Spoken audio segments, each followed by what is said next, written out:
It's hot and sweaty, and I've been welding all morning, but I've been thinking about BM1 Lovett and the DuPont. So let's see, we were in the Caribbean, and BM2 Watson was the coxswain of the captain's gig. Ltjg Ponsold was the boat officer.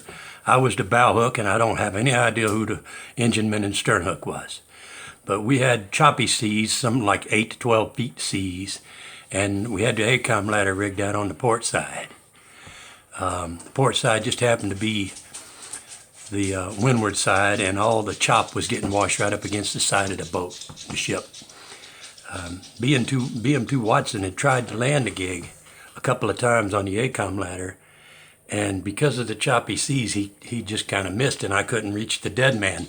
The dead man's a 3/4 inch nylon line with a wooden dowel through it, about 6 feet up an eye, and then it goes down. It's got a big counterweight, and it comes back up, and it's tied to a bit.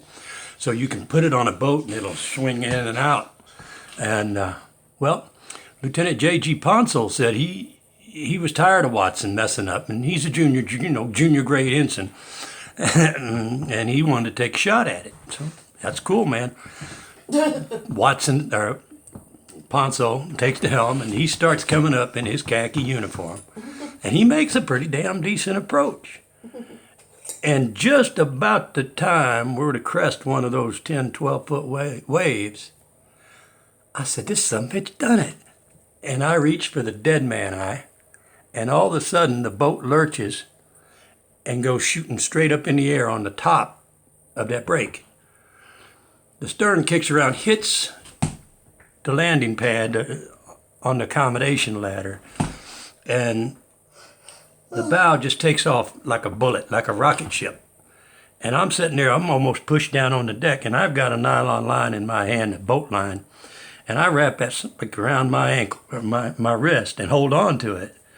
Because I know when that boat starts falling, that it's going to fall faster than me. And by God, didn't it? Next thing I know, my feet are above my head, and my arm is tight down to the floor, down to the deck of that boat, and I'm looking at a bit, at a chrome bit, and that's the only thing I can see. But what's running through my mind is this boat's going to hit bottom. And when it does, it's going to get thrown back up at me from the sea as I keep coming down, and that's going to hurt. So I kind of anticipated it, and when that boat did hit ground, I pulled, and I mean, I got down and started hugging the boat, because when it went down, you gotta roll with that impact. You gotta understand the seas can kill you; they can hurt you real bad, real quick. And I had no idea what that looked like from up on the quarterdeck, but some of the guys that witnessed it had a brand new respect for me. And I had Ensign Ponsold's balls in my hands, Ltjg, and I was 23 years old.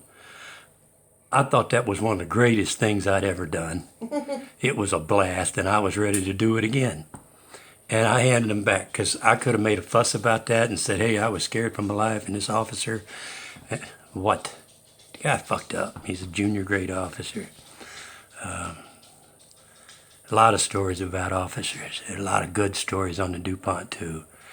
And Lovett, you were honestly a mentor. You really were.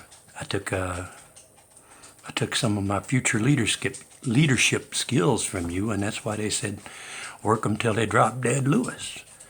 All right.